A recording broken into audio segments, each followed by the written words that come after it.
નમસ્તે audience, a very warm welcome to you all.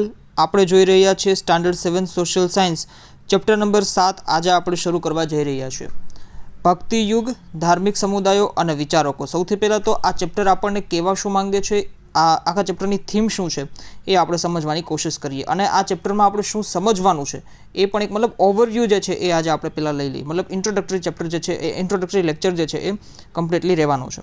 But તે પહેલાં જે લોકોએ હજી સુધી પાછળના વિડીયોઝ નથી જોયા એ લોકોને રિક્વેસ્ટ કે ખાસ કરીને ડિસ્ક્રિપ્શન બોક્સમાં અલગ અલગ પ્લેલિસ્ટની તમને લિંક મળી જશે. તે ઉપરાંત તમે ચેનલની વિઝિટ કરશો તો પ્લેલિસ્ટ સેક્શનમાં તમે જશો તો ત્યાં પણ તમને અલગ અલગ વિડીયોઝ લેક્ચર્સ જે છે એની પ્લેલિસ્ટ મેં બનાવેલી છે એ તમને મળી જશે. એમાં તમે સિક્વન્સમાં ક્રમમાં તમે જે છે ક્રોનોલોજીમાં તમે જે છે એ લેક્ચર્સને અટેન્ડ કરી શકો છો, જેથી કરીને તમારો કોઈ પણ પાર્ટ પાછળનો જે છે એ મિસ ન થઈ જાય. અને જ્યારે એક્ઝામ તમારી નજીક આવશે ત્યારે તમારી પાસે ટાઈમ નહીં હોય કે ભાઈ મતલબ આટલા લાંબા જે લોંગ ડ્યુરેશનના જે લેક્ચર્સ છે એ તમે ઇઝીલી જોઈ શકો. તો ત્યારે એવા ટાઈમ પિરિયડમાં તમારે માત્ર ને માત્ર રિવિઝન કરવાનું હોય છે. એટલે હજુ તમારી પાસે ઘણો બધો ટાઈમ છે, તો તમે ઇઝીલી પાછળના લેક્ચર્સ પણ તમે અટેન્ડ કરી શકો છો, જોઈ શકો છો. તે ઉપરાંત જે લોકો હજુ સુધી ચેનલને સબસ્ક્રાઇબ નથી કરી એ લોકોને રિક્વેસ્ટ કે ખાસ કરીને સબસ્ક્રાઇબ કરી દેવું, જેથી કરીને મને મોટિવેશન મળે. અને જો કોઈ પણ પ્રકારનો ડાઉટ છે તો કમેન્ટ સેક્શનમાં જે છે એ તમે મને ડાઉટને પૂછી શકો છો. ઓકે, હવે આપણે ફર્સ્ટ ઓફ ઓલ અત્યાર સુધી આપણે 7મા ધોરણમાં 1 થી લઈને 6 ચેપ્ટર આપણે જોઈ કાઢ્યા. સૌથી પહેલાં તો આ જે ચેપ્ટર છે મતલબ એકદમ ડિફરન્ટ ચેપ્ટર જેને કહી શકાય કે હિસ્ટ્રીનું ચેપ્ટર છે. બટ હિસ્ટ્રીના પણ ઘણા બધા એસ્પેક્ટ્સ હોય છે, બરાબર છે, એ મેં તમને સમજાવી દીધેલા છે. એમાંનું એક જેને કહી શકાય કે કમ્પ્લીટલી આ જે ચેપ્ટર છે ફિલોસોફિકલ મતલબ સ્પિરિચ્યુઅલ, ડેવોશનલ એ બધા ગ્રાઉન્ડ પર બેઝ છે. નાઉ આ બધી જે ટર્મ્સ છે ફિલોસોફિકલ હોય, સ્પિરિચ્યુઅલ હોય, ડેવોશનલ હોય, આ તમામ વસ્તુ જે છે એ તમને અહીંયા સમજવા મળશે. અને આ જે ચેપ્ટર છે એ કમ્પ્લીટલી મતલબ જેને કહી શકાય કે આપણે અત્યાર સુધી શું જોતા આવ્યા છે તો કે ભાઈ રૂલર્સની હિસ્ટ્રી જોઈ, સોસાયટીમાં શું ચાલી રહ્યું છે, ચેન્જીસ આવે છે એ જોયું, આર્ટ એન્ડ ક્રાફ્ટ્સ, ટ્રેડિશન્સ, આ બધી વસ્તુ વિશે આપણે જોયું. બટ અહીંયા જે છે ખાસ કરીને મધ્યકાલીન ભારતમાં ચેપ્ટર નંબર 7માં આપણે શું જોવાનું છે તો કે ભાઈ ભક્તિ વિશે જોવાનું છે, ધર્મ વિશે જોવાનું છે, સુફિઝમ વિશે જોવાનું છે. અને અલગ અલગ જે સંતો છે, વિચારકો એટલે કે ભાઈ સંતો, જેને કહી શકાય કે દર્શનશાસ્ત્રીઓ, ફિલોસોફર્સ, સંતો, એ બધા ભક્તો, એ બધા વિશે આપણે ખાસ કરીને જોવાનું છે.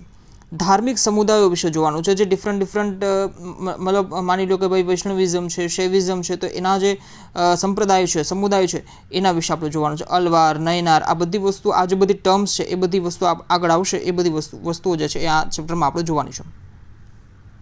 ફર્સ્ટ ઓફ ઓલ બધા લોકોના જે ભગવાનને માનવાના જે છે એ અલગ અલગ મેથોડોલોજી હોય છે, અલગ અલગ રીતભાત હોય છે. કોઈ ભગવાન શંકરને દૂધ અર્પણ કરે છે, કોઈ દેવી માતાની એટલે કે ખાસ કરીને જેને આપણે શક્તિ કહેતા હોય છે તો શક્તિની ઉપાસના કરે છે, કોઈ કૃષ્ણ ભક્તિમાં લીન હોય છે. મતલબ બધાના જે ડેવોશનલ પાથ્સ છે એ અલગ અલગ છે. ડેવોશનલ પાથ એટલે કે ખાસ કરીને ભક્તિના રસ્તા, જેને કહી શકાય કે ભગવાનને મળવાના રસ્તા એ અલગ અલગ છે. સુપરનેચરલ પાસે જવાના જે બધાના જેને કહી શકાય કે રીતભાત છે, રસ્તાઓ છે, એ તમામ વસ્તુ અલગ અલગ છે. મતલબ એક મેથડ નથી, કોઈ પણ એક પર્ટિક્યુલર મેથડ આપણે એમ ન કહી શકીએ કે ભાઈ આ પર્ટિક્યુલર મેથડને ફોલો કરવાથી જ માત્ર ને માત્ર આપણને ભગવાન મળશે, એવું ના કહી શકાય. બધાની રીત અલગ અલગ છે ભગવાન સુધી પહોંચવાની. ક્લાસ 7માં ખાસ કરીને તમે જુઓ કે ભાઈ કોણ રૂલર્સ આવ્યા એ આપણે જોયું. જેને કહી શકાય અર્લી ઇન્ડિજિનિયસ રૂલર્સ, રાજપૂત હોય, દિલ્હી સલ્તનતના હોય, મુઘલ એમ્પાયર્સના હોય.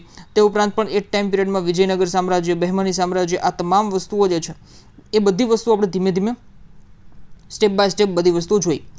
એના પછી ખાસ કરીને આ રૂલર્સની સાથે સાથે જે ઓર્ડિનરી સોસાયટી છે, જે મેઇન સ્ટ્રીમ સોસાયટી, ખાસ કરીને મેઇન સ્ટ્રીમ ક્લાસ જે છે, જે બ્રાહ્મણ ડોમિનેટેડ ક્લાસ હતો, એમાં શું ચાલતું હતું એ બધા વિશે આપણે જોયું. આર્ટ એન્ડ ક્રાફ્ટ, ટ્રેડિશન જે છે એમાં શું ડેવલપમેન્ટ થતા ગયા, આર્કિટેક્ચરમાં શું ડેવલપમેન્ટ થતા ગયા આપણે જોયું ને ભાઈ. દિલ્હી સલ્તનતમાં તમે જુઓ કે ભાઈ કુતુબુદ્દીન એબકનો જો કુતુબ મિનાર છે એનું ડેવલપમેન્ટ થયું. મુઘલ ટાઈમ પિરિયડમાં આપણે આગ્રાના તાજમહેલનું ડેવલપમેન્ટ વિશે જોયું. તો આ બધા જે આર્કિટેક્ચરલ ડેવલપમેન્ટ જે છે, બરાબર છે, સ્થાપત્યકીય વિકાસ જે છે એ બધી વસ્તુઓ ખાસ કરીને આપણે જોઈએ. ઇવન આપણે લાસ્ટ વિડીયોમાં આપણે જે દૂર જંગલમાં જે વસ્તી કોમ્યુનિટી છે, બરાબર છે, તો એના વિશે પણ આપણે સિસ્ટમેટિકલી બધી વસ્તુઓને જોવાની કોશિશ કરી કે ભાઈ આપણે એને ટ્રાઇબ્સ કીધું, બરાબર છે, કે ભાઈ એના જે મતલબ જે રૂલ્સ એન્ડ નોર્મલ ક્લાસ જે છે એનાથી એ ડિફરન્ટ હતા, એટલે આપણે એને ટ્રાઇબ્સ કીધા. પછી વિચરતી જનજાતિઓ વિશે પણ આપણે જોયું. આ બધા વિષય જે છે ફાઇનલી આપણે જોઈ લીધું. એન્શિયન્ટ ટાઈમ પિરિયડની જો વાત કરું, પ્રાચીન ભારતની જો આપણે વાત કરીએ, ઓકે, પ્રાચીન ભારતની જો આપણે વાત કરીએ તો પ્રાચીન ભારતમાં પણ આપણે આ જ બધી વસ્તુઓ જોઈ હતી કે ભાઈ અલગ અલગ શાસકો વિશે જોયું, તે ઉપરાંત જે નોર્મલ ક્લાસ હતા, જે લોકો હતા, એમાં શું બદલાવ આવે છે, એ બધી વસ્તુઓ, એ બધા પર્સપેક્ટિવને આપણે જોયું. મધ્યકાલીન ભારતની જો આપણે ખાસ કરીને વાત કરીએ તો એમાં લોકોનો ધર્મ, આધ્યાત્મ, મતલબ જેને કહી શકાય કે સુપર નેચરલ પાવરને લઈને શું વિચાર હતા. કેમ કે તમે જુઓ કે એન્શિયન્ટ હિસ્ટ્રીમાં પ્રાચીન ભારતની જે ઇતિહાસ છે એમાં આપણે જોયું કે ભાઈ ત્યારની જે રિલિજિયસ લાઈફ હતી, it was basically dominated by Brahmins, which is the specific section of the society.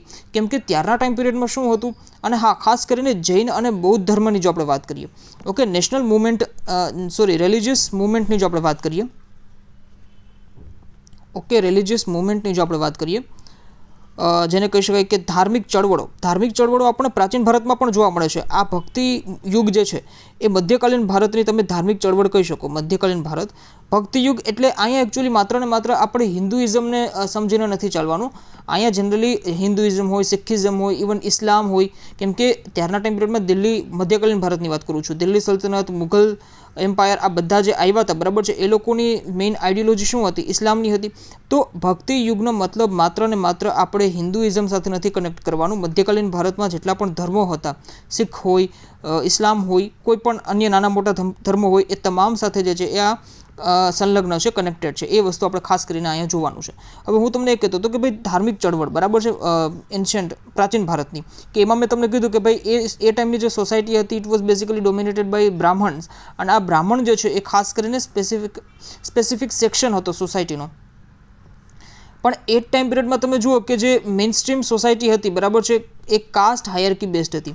એટલે બ્રાહ્મણ એટલે જે ખાસ કરીને એ ટાઈમ પિરિયડમાં પણ ધાર્મિક ચળવળો થઈ કે ભાઈ જૈનિઝમ ને બૌદ્ધિઝમની જે ચળવળ આવી, બરાબર છે, એમાં ભગવાન જૈનના વિચાર ખાસ કરીને ધોરણ 6માં આ બધી વસ્તુ મેં તમને ત્યાં સમજાવેલી છે. એટલે જે લોકોએ હજી સુધી ધોરણ 6ના આ ચેપ્ટર નથી જોયું, જૈન ધર્મ અને બૌદ્ધ ધર્મ વાળું, ખાસ કરીને જોઈ લઈએ, તેમાં ખૂબ ડિટેલમાં સમજાવેલી છે આ બધી વસ્તુઓ. તો ત્યાં ખાસ કરીને તમે જુઓ કે ભાઈ જે ધાર્મિક ચળવળો થઈ, તો ત્યાં પણ આ જ બધી વસ્તુઓ સમજાવવાની હતી. એટલે પ્રાચીન ભારતમાં જે ધાર્મિક ચળવળો થઈ એ જૈન ધર્મ અને બૌદ્ધ ધર્મ, એના લીધે જેને કહી શકાય કે ધર્મનો વિકાસ થયો, અને જેને કહી શકાય કે ફાઉન્ડેશન થયા બે નવા ધર્મ. અને ખાસ કરીને મધ્યકાલીન ભારતની જો આપણે વાત કરીએ તો એમાં ભક્તિ યુગને લીધે પણ ખાસ કરીને તમે જુઓ કે અનેક સંપ્રદાયો, જો અહીંયા એવું ને ધાર્મિક સમુદાય એટલે કે ધાર્મિક સંપ્રદાયો, બરાબર છે, એનું એવોલ્વમેન્ટ થશે, એનો જેને કહી શકાય વિકાસ પણ થશે. એ બધી વસ્તુઓ ખાસ કરીને અહીંયા આપણે જોવાની છે. અત્યાર સુધીની સોસાયટી આપણને મેં હમણાં જ કીધું એમ કે ભાઈ કાસ્ટ હાયરકી હતી, બરાબર છે, કે એટલે કે ભાઈ સૌથી ઉચ્ચ કોણ હોય તેનાથી નીચું, એ રીતે હાયરકી એટલે કે ખાસ કરીને જેને કહી શકાય કે સ્ટેપ બાય સ્ટેપ, બરાબર છે, સૌથી ઊંચું, ઓકે, સૌથી ઊંચું, તેનાથી નીચું, તેનાથી પણ નીચું, તેનાથી પણ નીચું, આ રીતે વર્ણ આધારિત સિસ્ટમ જે છે એ આપણને પ્રાચીન ભારતમાં અને મધ્યકાલીન ભારતમાં પણ આપણને આ બધી વસ્તુઓ જે છે એ જોવા મળતી હોય છે. હવે અલગ અલગ જે ધર્મો છે, તો અલગ અલગ ધર્મોમાં જે લોકો અલગ અલગ રીતે સ્તુતિ કરતા હોય છે, આરાધના કરતા હોય છે. ક્યાંક તમે જુઓ કે ભાઈ ભજન ગવાય, ક્યાંક કવાલી ગવાય છે, ક્યાંક ઘંટડી વગાડીને આરતી કરાય છે, તો ક્યાંક દીવો કરીને ધ્યાન લગાવાય છે. ઇવન ક્યાંક એવું પણ તમને જોવા મળશે કે ભાઈ સાયલેન્સ ચેન્ટિંગ થતી હોય છે, મતલબ જેને કહી શકાય નામ જપ, ભગવાનના જે મંત્ર જાપ હોય, ભગવાનના નામનું સતત જપ થતું હોય છે. તો મતલબ બધાની રીત અલગ અલગ છે. ક્યાંક તમે એવું જોશો કે ભાઈ લોકો ભક્તિમાં લીન હોય છે, તો ઘણી વખત એવું બનતું હોય છે કે ભાઈ આંખમાંથી આંસુ પણ નીકળી જતા હોય છે. તો ઘણી વખત આ બધું જે છે એ પ્રેક્ટિકલી આપણે બધાએ ક્યારેક ને ક્યારેક આ બધી વસ્તુઓ ફીલ કરેલી જ હોય છે. ઘણી વખત દુઃખ ન પણ હોય, પણ મંદિરમાં જે તમે જુઓ કે ભાઈ ખાસ કરીને શાંતિ મળતી હોય છે, ભક્તિમાં લીન થઈ જતા હોય છે, તો એનાથી ખાસ કરીને આપણને આંખમાંથી સડનલી આંસુ નીકળી જાય છે. તો એ આંસુ દુઃખના આંસુ નથી હોતા, પણ એ શાંતિના આંસુ હોય છે, અને ખાસ કરીને ભગવાનને અનુભવ કરવાના, ભગવાનને ફીલ કરવાના ભાવના આંસુ હોય છે. અને એકચ્યુઅલી ભગવાન જે છે એ શું છે, એ ફીલ કરવાની વસ્તુ છે. ભગવાન ખાસ કરીને લોજિકની વસ્તુ નથી. ઓકે, ભગવાન જે છે ઇટ વોઝ, કેમ કે આ વસ્તુ ખાસ કરીને આપણા ઇન્ડિયન ફિલોસોફી જે છે એમાં ખાસ કરીને આ વસ્તુ સમજાવવામાં આવેલી છે કે, અને જે અલગ અલગ જે બહારની ફિલોસોફીઝ છે, ખાસ કરીને વેસ્ટર્ન ફિલોસોફીને એ બધી વસ્તુ, ત્યાં પણ તમને જોવા મળશે કે એ લોકો જે સાયન્ટિફિક રિસર્ચ થતા હોય છે ભગવાનને એ બધા ઉપર, મતલબ સુપરનેચરલ પાવર ઉપર. બટ આ બધી વસ્તુઓ જે છે એ લોજિકની વસ્તુ બિલકુલ નથી. લોજિકથી આ વસ્તુ તમને મતલબ નહીં જાણવા મળે. તો આ બધી વસ્તુ શું છે, તો કે આ બધી વસ્તુ ફીલ કરવાની વસ્તુ છે. જ્યારે ફીલ કરશો ત્યારે આ બધી વસ્તુઓ ખાસ કરીને બધા લોકોને સુખ આપશે, શાંતિ આપશે, આનંદની અનુભૂતિ થશે. તો ખાસ કરીને આ બધી વસ્તુ જે છે એ જ ખાસ કરીને ભક્તિ અથવા આધ્યાત્મ છે. મતલબ વ્યક્તિ જે છે એ ડેવોશનલ છે એવું આનાથી સાબિત થાય છે. ડેવોશનલ એટલે કે ખાસ કરીને આસ્તિક, ઓકે, આસ્તિક છે એવું આનાથી સાબિત થાય છે. તો આ જ બધી વસ્તુઓ, ભક્તિ એટલે શું એ મેં તમને અહીંયા સમજાવી દીધું. ઓકે, બેસિકલી ભક્તિ એટલે શું એ જ મેં તમને અહીંયા સમજાવી દીધું. મતલબ ભક્તિ એટલે ફીલ કરવાની વસ્તુ છે. આ બધું તમે જુઓ કે ડાયરેક્ટલી ઇન્ડિવિજ્યુઅલ અને જે ભગવાન છે, ગોડ છે, ધ સુપર નેચરલ પાવર જે છે, બરાબર છે, તો એની સાથેનું કનેક્શન છે. માની લ્યો કે કોઈ એ વ્યક્તિ છે, ઓકે, એ વ્યક્તિ છે અને અહીંયા ભગવાન છે, અહીંયા ભગવાન છે. હવે આ બંને વચ્ચેનું જે લિંક છે, આ બંને વચ્ચેનું જે કનેક્શન છે, સ્ટ્રોંગ કનેક્શન, રિલેશનશિપ, એ વસ્તુ શું છે? ઓકે, એ જ વસ્તુ ખાસ કરીને તમે જુઓ કે પહેલાંના ટાઈમ પિરિયડમાં ડાયરેક્ટ આ કનેક્શન નહોતું. અત્યારના તમે જુઓ કે અત્યારના ઇવન હું હોઉં, તમે હો, કોઈ પણ વ્યક્તિ હોય તો શું કરી શકે? તો કે ભાઈ ભગવાનનું નામ જપ કરી શકે, ભગવાનને યાદ કરી શકે, પોતાની મનમરજી મુજબ જે છે મંદિરમાં જઈ શકે, ઇવન જે ટાઈમે જવું હોય એ ટાઈમે જઈ શકે છે. જે સમય એને મળે, બપોરનો ટાઈમ, સાંજનો ટાઈમ, રાતનો ટાઈમ, ગમે ત્યારે એ ભગવાન પાસે જઈ શકે છે. પોતાના ઘરમાં પણ ભગવાનની સાથેનું જેને કહી શકાય બોન્ડ જે છે એ સ્ટ્રોંગ કરી શકે છે. ભગવાન સાથે ઇવન જે ફૂલ ધરવા હોય ધરી શકે છે. પહેલાંના ટાઈમ પિરિયડમાં આ બધી વસ્તુ નથી. ઓકે, જે લોકોને આઈડિયા નથી એ લોકો સમજી લો કે પહેલાંના ટાઈમ પિરિયડમાં આટલી ઇન્ડિપેન્ડન્સી નથી કે ભાઈ તમે જે રીતે ભગવાનને ચાહો એ રીતે તમે ભગવાન સાથે વાર્તાલાપ કરી શકો, કે ભાઈ આ વસ્તુ મતલબ ભગવાન સાથે જે છે ખાસ કરીને એક રિલેશન મેન્ટેન કરી શકો. એ વસ્તુ પહેલાંના ટાઈમ પિરિયડમાં જોવા નથી મળતી. અને એના જ લીધે તમે જુઓ કે ખાસ કરીને આ ભક્તિ આંદોલન અને સૂફી આંદોલન થવાનું રીઝન શું છે? તો એ રીઝન જ હું તમને સમજાવવા માગું છું ને ભાઈ. એ રીઝન જ જે છે એ આ છે. કેમ કે આટલું બધું ડાયરેક્ટ કનેક્શન જે છે પહેલાંના ટાઈમ પિરિયડમાં નહોતું. નોર્મલ જનતા અને જે ઓમ્નિપોટેન્ટ ગોડ છે, સર્વશક્તિમાન ઈશ્વર છે, એની વચ્ચેનું કનેક્શન, એની વચ્ચેની જે કનેક્ટિંગ લિંક હતી ને, એ ઓથોરિટીઝ અમુક પર્ટિક્યુલર ક્લાસને જ હતી, બરાબર છે. હવે અલગ અલગ ધર્મોમાં, અલગ અલગ સમાજમાં એ જે ક્લાસ છે કે જેની પાસે ઓથોરિટીઝ છે, એ ક્લાસના અલગ અલગ લોકો અલગ અલગ નામથી બોલાવતા હોય. માની લ્યો કે વૈદિક ધર્મ છે, સનાતન ધર્મ છે, હિન્દુ ધર્મ છે, હિન્દુઇઝમ છે, તો એમાં એ લોકો બ્રાહ્મણને એવું કહેતા હોય કે ભાઈ બ્રાહ્મણ જે છે એ ઓથોરિટી, મતલબ ઓથોરાઇઝ ક્લાસ છે. તમે જુઓ કે ભાઈ કોઈ પણ કર્મકાંડ કરવું હોય, ક્રિયાકાંડ કરવું હોય, તો બ્રાહ્મણ જે છે એની પ્રેઝન્સ અથવા તો બ્રાહ્મણ જે છે એ જ ખાસ કરીને ચીફ જસ્ટિસ જેને કહી શકાય એવું કામ જે છે એનું હોય છે. મતલબ એના વગર જે છે એ ડાયરેક્ટલી તમે ભગવાનને મળી નથી શકતા અને ભગવાનની પૂજા અર્ચના પણ નથી કરી શકતા. પણ પછી શું થયું કે ભાઈ આ જે ભક્તિ યુગની જે વાત છે એ હમણાં આગળ પણ હું તમને સમજાવું છું કે ભાઈ કઈ રીતે ભક્તિ યુગ અથવા ભક્તિ આંદોલન જે છે એ થાય છે. અત્યાર સુધી તમારે ખાલી એટલું સમજવાનું છે, કહેવાનો મતલબ શું છે કે ભાઈ પર્ટિક્યુલરલી જે ઇન્ડિવિજ્યુઅલ છે એનામાં જે ઇન્ટેન્શન, ડેવોશન અથવા તો ભગવાન પ્રતિ પ્રેમ જોવા મળે છે એ જ ખાસ કરીને ભક્તિ અને સૂફી આંદોલનને કારણે જોવા મળે છે. અત્યારે હું અને તમે જે પણ મતલબ ભગવાન પ્રતિ આપણને પ્રેમ જોવા મળે છે, ભક્તિ જોવા મળે છે, પોતપોતાની અલગ અલગ જે આઈડિયોલોજી છે એને આપણે ફોલો કરીએ છીએ. કોઈ પર્ટિક્યુલરલી જેને કહી શકાય કે ગ્લોબલ આઈડિયોલોજીને ફોલો કરવાની જરૂર નથી. હું કેવી રીતે પૂજા કરું છું એના માટે મારે કોઈ પર્ટિક્યુલરલી જેને કહી શકાય કે એક સિદ્ધાંતને ફોલો કરવાની કોઈ જરૂર નથી. મારે ફૂલ અર્પણ કરવા છે, ઇઝીલી હું કરી શકું છું. મારે દૂધ અર્પણ કરવું છે, ઇઝીલી હું એ પણ કરી શકું છું. તો આ બધી જે ઇન્ડિપેન્ડન્સી મળી છે એ વસ્તુ ક્યાંથી મળી છે? તો એ વસ્તુ ખાસ કરીને મધ્યકાલીન ભારતમાં થયેલી આ જે ભક્તિ અને સૂફી આંદોલન જે છે એના લીધે આપણને જોવા મળે છે. એ વસ્તુ ખાસ કરીને આ ચેપ્ટરમાં આપણે જોવાની છે. હવે આ ચેપ્ટરમાં જે ભક્તિ આંદોલન અને સૂફિઝમ જે છે એના ઉપર બેઝ છે આખું ચેપ્ટર. મતલબ રસ્તા જે છે એ ખાસ કરીને બધાના અલગ અલગ છે, બટ પહોંચવાના બધા તે ડિવાઇન સુધી, બરાબર, એટલે કે જેને કહી શકાય દેવતા, ઈશ્વર, ભગવાન, જે કોઈ પણ કહ્યું, એ જે છે એ માત્ર રસ્તા અલગ અલગ છે, પણ પહોંચવાનું તો બધાને ત્યાં સુધી છે. એ વસ્તુ જે છે આ ચેપ્ટર આપણને કહેવા માંગે છે. કોઈ ભગવાન કે કોઈ પરમેશ્વર કે કોઈ બીજી વસ્તુ, મતલબ કોઈ પણ નામ એને કે અલ્ટિમેટલી બધાને પહોંચવાનું ત્યાં જ છે. એક રસ્તો જે છે, ઓકે, આજે પહોંચવાની વાત કરી એટલે હું તમને સમજાવું છું કે એમાં જે એક રસ્તો જે છે એ ભક્તિનો રસ્તો છે અને એક રસ્તો જે છે એ સૂફીનો રસ્તો છે. બે જ રસ્તા બતાવવામાં આવેલા છે. એક રસ્તો જે છે એ ભક્તિનો છે according to your syllabus, okay. એક રસ્તો જે છે એ સૂફીનો છે, ઓકે. બે રસ્તા અહીંયા બતાવવામાં આવેલા છે. તમારે જે રસ્તે ચાલવું હોય એમાં તમે સ્વતંત્ર છો, તમે ચાલી શકો છો. હવે આ જે વસ્તુ છે ભક્તિ અને સૂફી, આ આંદોલન જે છે એ આમાં આપણે સમજવાનું છે અને એના જે અલગ અલગ સંતો છે, વિચારકો જેને કહી શકાય, એના વિશે પણ આપણે અહીંયા સમજવાનું છે. ફરીથી એકવાર ભક્તિ શું છે એક વસ્તુ ખાસ કરીને અહીંયા જેને કહી શકાય કે મગજમાં ગાંઠ બાંધીને રાખી લેવાની છે. ભક્તિ શું છે? તો કે ભાઈ તમારો જે વ્યૂ પોઈન્ટ છે, મતલબ જે રિલિજિયસ વ્યૂ પોઈન્ટ, ખાસ કરીને કે ભાઈ તમે કઈ ધાર્મિક વિચારધારા ધરાવો છો, બરાબર છે, તમે કેવું માનો છો કે ભાઈ નામ જપ કરવાથી જ ભગવાનનું માત્ર આપણે નામ લઈએ તો આપણને ભગવાન મળી જશે, તો એ તમારો વ્યૂ પોઈન્ટ છે. બાકી બધી પ્રોસેસ કે મેથડ્સ જે છે એ કરવાની કોઈ પણ આપણે પ્રેક્ટિસ કરવાની કોઈ પણ આપણે જરૂર નથી. So it is basically your ભક્તિ, બરાબર છે. તો આ જે છે એ ભક્તિ છે, આટલું ઇઝી અને સરળ જે છે એ વસ્તુ અહીંયા જે છે એ આપણે સમજી લીધી. ભક્તિ શું છે? તો કે ભાઈ તમારો વ્યૂ પોઈન્ટ, પોતાનો વ્યૂ પોઈન્ટ. એવું નહીં કે ભાઈ કોઈ ગ્રંથ અથવા તો કોઈ એનાથી પ્રેરિત, તમારો વ્યૂ પોઈન્ટ શું છે ભક્તિ વિશેનો, ભગવાન સુધી પહોંચવાનો, એ જ ભક્તિ છે, બરાબર છે. અને આ જ વસ્તુ જે છે સિખિઝમ અને ઇસ્લામમાં પણ છે. મેં તમને કીધું એમ કે ભાઈ ખાસ કરીને આ ચેપ્ટરને માત્ર ને માત્ર હિન્દુઇઝમ સુધી સીમિત નથી રાખવાનું. તમામ વસ્તુ જે છે એ અહીંયા આપણને સમજાવવાની કોશિશ કરેલી છે. એ વસ્તુ ખાસ કરીને જેને કહી શકાય પ્રસ્તાવના મેં તમને અહીંયા સમજાવવાની કોશિશ કરી. પર્ટિક્યુલરલી આપણે સમજી લઈએ કે ભાઈ ભક્તિ અને સૂફી આંદોલન જે છે થયું, બરાબર છે, તો એની પાછળના હેતુઓ શું હતા એ વસ્તુ ખાસ કરીને આપણે સમજી લઈએ.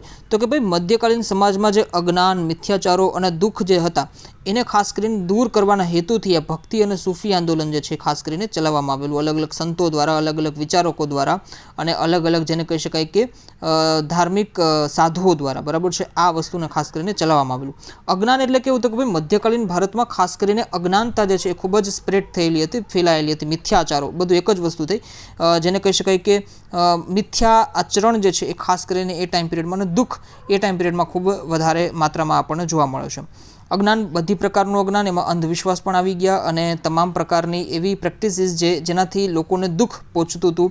ખાસ કરીને આપણને આધુનિક ભારતના જે ટાઈમ પિરિયડ છે એમાં પણ આપણને જાણવા મળશે કે ખાસ કરીને લોકો બેબી ગર્લ હોય, જે ફિમેલ ગર્લ હોય, બરાબર છે, ફિમેલ જે બેબીઝ છે, બાળકી, એને ખાસ કરીને મારી નાખવાનું, કેમ કે એવી એ લોકોમાં ભ્રાંતિ હતી કે ખાસ કરીને જે દીકરીનો જન્મ થાય તો એ બધી વસ્તુઓ મતલબ દુઃખનું કારણ બને છે. અને આ બધી વસ્તુ પછી જે સતી પ્રેક્ટિસીસ, જે સતી એકચ્યુઅલી જે સતીની જે પરંપરા હતી એ વસ્તુ આખી ડિફરન્ટ હતી, ક્વાઇટ ડિફરન્ટ. અને જે મધ્યકાલીન ભારતમાં જે સતી પ્રેક્ટિસીસ ચાલતી હતી કે ભાઈ જબરદસ્તીથી ખાસ કરીને જે લેડીઝ હોય અથવા ફિમેલ હોય એને મતલબ મારી નાખવામાં આવતી હતી, તો એ વસ્તુ ખાસ કરીને અલગ હતી. તો એ બધું અજ્ઞાનતાની અંદર આવી જાય છે, એ વસ્તુ મિથ્યાચારોની વસ્તુ અંદર આવી જાય છે અને એનાથી સમાજમાં જે છે એ દુઃખ આવી જાય છે. તો આ બધી વસ્તુઓ દૂર કરવા, ધર્મમાંથી આ બધી વસ્તુઓ દૂર કરવી, યાતનાઓથી પીડિત લોકોને સરળ માર્ગ બતાવો. હવે આ બધી દુઃખ હોય તો યાતના, ઓકે, એનાથી પીડિત લોકો જે છે એને સરળ માર્ગ બતાવો. પછી વિવિધ સંતોએ પોતાના જીવનમાં ચરિતાર્થ કરેલ ઉપદેશને બતાવવા. એવું નહીં કે ભાઈ સંતોએ જે છે પોતાની રીતે ફિલોસોફી આપી દીધી, એવું નથી. પોતાના જીવનમાં ખાસ કરીને એને ચરિતાર્થ કરી એક એક વસ્તુને. સપોઝ કે કોઈ સંતે એવું કીધું હોય કે ભાઈ આ રીતે તમારે માત્ર ને માત્ર નામ જપ કરશો તો તમને ઈશ્વર મળી જશે, તો સૌથી પહેલાં તો સંતે એનું આચરણ કરેલું છે, ત્યારબાદ જે છે એ લોકોને, સમાજને, પોતાના સંપ્રદાયને જે છે એ બધી વસ્તુઓ કીધેલી છે. સપોઝ કે વૈશ્વિક ભાઈચારો, બરાબર છે, કબીરનો આ સિદ્ધાંત છે વૈશ્વિક. ઇવન કબીર અને જે સિખિઝમના ગુરુ જે છે, બરાબર છે, ગુરુ નાનક, તો એનો સિદ્ધાંત હતો, એનો બેસિક પ્રિન્સિપલ હતો વૈશ્વિક ભાઈચારો. તો સૌથી પહેલાં એને પોતાએ અમલમાં લીધેલી વસ્તુ છે, ત્યારબાદ સમાજને એને કીધેલું છે. કબીર જે છે એ વૈશ્વિક ભાઈચારામાં માનતા હતા અને ત્યારબાદ લોકોને જે છે એ ખાસ કરીને આ બધી વસ્તુઓ કીધેલી છે. પછી ધર્મમાં જે ઉચ્ચ નીચના ભેદભાવ હતા, હમણાં જ મેં તમને કીધું કે ભાઈ અલગ અલગ વર્ણમાં, અલગ અલગ ક્લાસમાં જે મેઇન સ્ટ્રીમ ક્લાસ છે એ ડિવાઈડ થયેલો હતો. તો ઉચ્ચ નીચના જે ભેદભાવ હતા એને ખાસ કરીને દૂર કરવાના હેતુથી પણ આ આંદોલન આપણને જોવા મળે છે. અને આ વસ્તુ એક પકડીને નથી બેસી રહેવાનું કે ભાઈ માત્ર ને માત્ર હિન્દુઇઝમ સાથે કનેક્ટેડ છે. આ વસ્તુ તમે જુઓ, ભક્તિ અને સૂફી આંદોલનની વાત કરવામાં આવેલી છે. એટલે કોઈ પણ સોસાયટીનો ક્લાસ હોય, કોઈ પણ રિલિજનનો હોય, શીખ હોય, હિન્દુ હોય, ઇસ્લામ હોય, એ તમામને જે છે આ બધી વસ્તુઓ લાગુ પડે છે. કેમ બધામાં ઓલમોસ્ટ બધી વસ્તુઓ સેમ જ હતી કે ભાઈ ધર્મમાં ઉચ્ચ નીચના ભેદભાવ તો બધા ધર્મોમાં ઓલમોસ્ટ હતું જ, બરાબર છે. એટલે ખાસ કરીને ઉચ્ચ નીચના ભેદભાવ, વર્ણ જેને કહી શકાય કે ભાઈ કોઈ ઊંચું, કોઈ નીચું, કોઈ અમુક જે માની લો કે ભાઈ રાજાનો દીકરો હોય તો એ રાજા જ બનશે, તો આવી એને રાજાના ઘરે જે બાળકનો જન્મ થાય તો એને સ્પેશિયલ ટ્રીટમેન્ટ મળતી હતી. આ બધી વસ્તુઓ ખાસ કરીને ઉચ્ચ નીચના ભેદભાવ જે છે એ સંતોએ દૂર કરાવ્યા. અમુક માન્યતાઓ અને અંધશ્રદ્ધાઓ જે છે એ ખાસ કરીને દૂર કરવી. અમુક માન્યતાઓ, હવે ખાસ કરીને આપણને બધાના આઈડિયા છે જ કે ભાઈ આપણા સમાજમાં, આપણી સોસાયટીમાં આજે પણ ઘણી બધી અંધશ્રદ્ધાઓ અને માન્યતાઓ જે છે એને ખાસ કરીને સ્થાન મળેલું છે હજી હાલની તકમાં પણ. ઓકે, આટલો ટાઈમ પિરિયડ વયો ગયો તો પણ આ બધી વસ્તુઓ અત્યારે પણ જોવા મળે છે. તો એ ટાઈમ પિરિયડમાં મધ્યકાલીન ભારતનો જે ટાઈમ પિરિયડ હતો તેમાં આ બધી વસ્તુઓ ખાસ કરીને વધારે માત્રામાં હતી. હવે સમજાવવાની જરૂર નથી કે ભાઈ કઈ કઈ અંધશ્રદ્ધા હોય, કેમ કે અનેક હોય. હવે એક એક અંધશ્રદ્ધાને ગણવા અત્યારે આપણે ન બેસી શકીએ. ઘણી બધી એવી ખરાબ માન્યતા હોય કે જેનાથી સમાજમાં જે છે એ અધાર્મિક પ્રવૃત્તિ જે છે એ વધતી જોવા મળે છે આપણને. તો એ બધી વસ્તુઓ ખાસ કરીને આ બધા હેતુઓ જે છે એના લીધે આપણને ભક્તિ અને સૂફી આંદોલનના બધા હેતુઓ છે. તો આપણે વાંચીએ તમારી બુકમાં કે શું કહેવા માંગે છે. ભારતના મધ્યકાલીન સાંસ્કૃતિક ઘટનાક્રમની એક મહત્વપૂર્ણ ઘટનામાં ભક્તિ અને સૂફી ચળવળનો સમાવેશ થાય છે. આ ચળવળનો હેતુ કોઈ રાજસત્તા સામે કે રાજકીય લાભ મેળવવા માટેનો નહોતો, પરંતુ તેનું મુખ્ય પ્રયોજન અજ્ઞાન, મિથ્યાચારો, દુઃખ અને યાતનાઓથી પીડિત લોકોને સાદો, સરળ, ધર્મયુક્ત માર્ગ બતાવવાનો હતો. સંતોએ પોતાના જીવનમાં ચરિતાર્થ કરેલ ઉપદેશ જનતાને આપતા, તેથી તેનો ઊંડો પ્રભાવ પડતો હતો. આ વસ્તુ ખાસ કરીને અહીં આપણને સમજાવવાની કોશિશ કરેલી છે. નેક્સ્ટ આપણે જો જોઈએ કે ભાઈ આ બધાને જે મતલબ સંતો હોય, સૂફીના સંતો હોય કે ભાઈ ભક્તિ આંદોલન કરવાવાળા સંતો હોય, આ લોકોની કોમન ટીચિંગ્સ, એ લોકોનું મતલબ જેને કહી શકાય કે બધાની અંદર કંઈક કંઈક વસ્તુ સમાન હતી, કોમન હતી. એ વસ્તુને આપણે પકડી પાડવાની છે. તો શું સમાન હતી એ આપણે ખાસ કરીને જોવાનું છે. તો કે ભાઈ જે સૌથી પહેલાં તો બધાએ સમાનતાની વાત કરી. સમાન એકચ્યુઅલી તમે જુઓ કે હમણાં જ મેં તમને કીધું કે ભાઈ એ ટાઈમ પિરિયડમાં ખાસ કરીને લોકો પહેલાંના ટાઈમ પિરિયડની જો વાત કરીએ, આ જે આંદોલન થયું એની પહેલાંના ટાઈમ પિરિયડમાં, એટલે કે એન્શિયન્ટ ટાઈમની વાત કરીએ, મધ્યકાલીન ભારતના શરૂઆતના ફેઝની જો આપણે વાત કરીએ, તો એવું માનવામાં આવતું કે ભાઈ બાય બર્થ જે છે એ હ્યુમન બિંગ્સ ઇક્વલ, મતલબ જેને કહી શકાય કે કોઈ પણ જન્મ આધારિત આપણે એવું માનવામાં આવતું કે ભાઈ જન્મ જે કાસ્ટમાં એનો જન્મ થયો હોય, જે વર્ણમાં એનો જન્મ થયો હોય, તો એ રીતે એને ટ્રીટમેન્ટ કરવામાં આવતું. મતલબ જે બાય બર્થ જે હ્યુમન બિંગ્સ જે છે બરાબર છે એ ઇક્વલ નથી એવું માનવામાં આવતું. એટલે કે સોસાયટીમાં ખાસ કરીને એક પ્રકારના જેને કહી શકાય કે સ્ટેટિફાઈડ થયેલી આપણી સોસાયટી હતી એવું આપણે કહી શકીએ. અલગ અલગ સ્તરમાં જે છે એ સમાજ જે છે એ વેચાયેલો હતો એવું આપણે કહી શકીએ. તો આમાં બધા જે ઓલમોસ્ટ જે એની કોમન ટીચિંગ્સ હતી એ શું હતી, તો કે બધાએ સમાનતા ઉપર ફોકસ દીધું. ખાસ કરીને આધુનિક ભારતના ઇતિહાસમાં આપણે જોશું કે ભાઈ ડૉક્ટર આંબેડકર હોય, મહાત્મા ગાંધીજી હોય, સરદાર પટેલ હોય, આ બધાએ પણ શું કર્યું હતું કે ભાઈ સમાનતા ઉપર ફોકસ દેવાની કોશિશ કરી. અને ઇવન આપણા જે કોન્સ્ટિટ્યુશન છે, બંધારણ છે, બંધારણમાં પણ સમાનતા, ફંડામેન્ટલ રાઇટ્સની જો આપણે વાત કરીએ, મૂળભૂત અધિકારોની જો આપણે વાત કરીએ, તો એમાં પણ આપણને સમાનતા વિશે આપણને જોવા મળે છે. તો આ જે સમાનતા જે છે એ આપણે એવું માનીએ છીએ કે ભાઈ વેસ્ટર્ન ફિલોસોફીથી ઇન્ફ્લુઅન્સ્ડ થયેલી આ વસ્તુ છે, ઇક્વાલિટી, લિબર્ટી જેને આપણે કહીએ છીએ, સમાનતા. તો આ બધી વસ્તુઓ જે છે એમાં ક્યાંક ને ક્યાંક આપણે જુઓ કે ભાઈ આપણે પ્રાચીન ભારતના સંતો, મધ્યકાલીન ભારતના પણ સંતો, આ બધા લોકોથી પ્રેરિત ઘણા બધા કોન્સેપ્ટ જે છે એ આપણને આધુનિક ભારતમાં પણ જોવા મળે છે. બીજું કે ભાઈ વૈશ્વિક ભાઈચારો, અગેન આ પણ તમે જુઓ કે ભાઈ ખાસ કરીને આપણે એવું માનીએ છીએ કે ભાઈ આધુનિક ભારતમાં ખાસ કરીને એવું જોવામાં આવશે. આધુનિક ભારતના ઘણા બધા વિચારકો, મહાત્મા ગાંધી હોય, સરદાર પટેલ હોય, તે ઉપરાંત પણ ઘણા બધા વિચારકો આ વૈશ્વિક ભાઈચારાની ભાવના જે છે એ ડેવલપ કરતા જોવા મળે છે આપણને. તો આ બધી વસ્તુઓ ખાસ કરીને મધ્યકાલીન ભારતમાં પણ જોવા મળે છે. એ બધી વસ્તુઓ સંતોના પર્સપેક્ટિવથી કીધેલી હોય, ધર્મના પર્સપેક્ટિવથી કીધેલી હોય. જ્યારે એ બધા નેતાઓએ, આધુનિક ભારતના જે નેતાઓ હતા, જે ફ્રીડમ ફાઇટર્સ હતા, એ લોકોએ જે ખાસ કરીને બંધારણના પર્સપેક્ટિવથી કહેવાની કોશિશ કરેલી છે. તો આમાં પણ વૈશ્વિક ભાઈચારોને ખાસ કરીને મેં હમણાં જ તમને એક એક્ઝામ્પલ આપેલું હતું, કબીર, બરાબર છે. કબીર જે છે એ વૈશ્વિક ભાઈચારાનું બેસ્ટ એક્ઝામ્પલ જેને કહી શકાય કે એને ખૂબ ડિટેલમાં વૈશ્વિક ભાઈચારો બતાવવાની જે છે એ કોશિશ કરેલી છે. કબીર જે છે એ ન તો હિન્દુ હતા ન તો મુસ્લિમ હતા. કબીરનો જે ધર્મ છે એ પોતે જ એક કબીરનો ધર્મ બની ગયો છે, બરાબર છે, કે હિન્દુ મુસ્લિમ એમ એવું નથી જોવામાં આવતું. તમામ લોકો જે છે એને ખાસ કરીને ફોલો કરી શકે છે. બીજું કે જે એવિલ પ્રેક્ટિસીસ બંધ કરાવી, આ કોમન ટીચિંગ્સમાં આવી જાય છે. નાવ આ જે એવિલ પ્રેક્ટિસીસ એટલે શું, તો કે ભાઈ અમુક જે નકારાત્મક ક્રિયાકાંડ છે, તંત્ર મંત્ર છે, આ બધી વસ્તુઓથી લોકોને નુકસાન જ પહોંચવાની વસ્તુ છે. આનાથી કોઈ ભગવાન આપણને નથી મળી જવાના. તો આવી કોઈ પણ પ્રેક્ટિસીસ જે છે, બરાબર છે, તો આનાથી માત્ર સમાજને નુકસાન નથી થતું, પર્યાવરણને પણ એટલું જ નુકસાન થાય છે. કેમ કે આ બધી પ્રેક્ટિસીસમાં ક્યાંક ને ક્યાંક તમે જુઓ કે પશુ બલિ પણ એટલી જ સામેલ હોય છે. તો પશુઓને નુકસાન થાય છે, વનોને નુકસાન થાય છે, ઘણા બધા એવું કે મતલબ ખાસ કરીને એવી પણ લોકો તંત્ર મંત્ર ક્રિયાકાંડ કરતા હોય છે કે જેનાથી પર્ટિક્યુલર એક વૃક્ષ જે હોય, કોઈ પણ એક વૃક્ષ હોય એ આખું વૃક્ષ જ જે છે શ્રાપિત બની જતું હોય છે. પછી એ વૃક્ષ નીચે લોકો ઇવન વૃક્ષને શ્રાપિત માનીને એ વૃક્ષ મતલબ આપણે એકચ્યુઅલી ભારતીય પરંપરામાં વૃક્ષને પૂજવાની પરંપરા રહી છે, પણ અમુક આવી બધી પ્રેક્ટિસીસને કારણે એ વૃક્ષ જ જે છે શ્રાપિત બની જતું હોય છે. અને ગામડામાં પણ આવી બધી પહેલાંના ટાઈમ પિરિયડમાં બહુ ખૂબ જ તંત્ર મંત્ર અને જાદુ ટોના આ બધી વસ્તુ ખૂબ પ્રચલિત હતી. અને એના કારણે તમે જુઓ કે સોસાયટીને નુકસાન થાય, પશુઓને નુકસાન થાય, પર્યાવરણને નુકસાન થાય, અલ્ટિમેટલી બધાને નુકસાન થાય. તો આ સંતોએ શું કીધું હતું કે ભાઈ આ બધું બંધ કરો, લોકોને નુકસાન કરવાથી કંઈ આપણને મળવાનું નથી, ભગવાન પણ નથી મળવાના. ભગવાનને મેળવવાનો સરળ રસ્તો જે છે એ બધાએ બતાવેલો છે, એ જ ફોલો કરવાનો છે. ને એ જ વસ્તુ જે છે ખાસ કરીને કોમન ટીચિંગ્સમાં આવી જાય છે. બીજું કે ભાઈ મેજોરિટી લોકો જે છે મૂર્તિ પૂજાના વિરોધી હતા. અગેન આ વસ્તુ જે છે એ તમને ખાસ કરીને મૂર્તિ પૂજા જે ક્રિયાકાંડ જે છે આના બધા વિરોધી.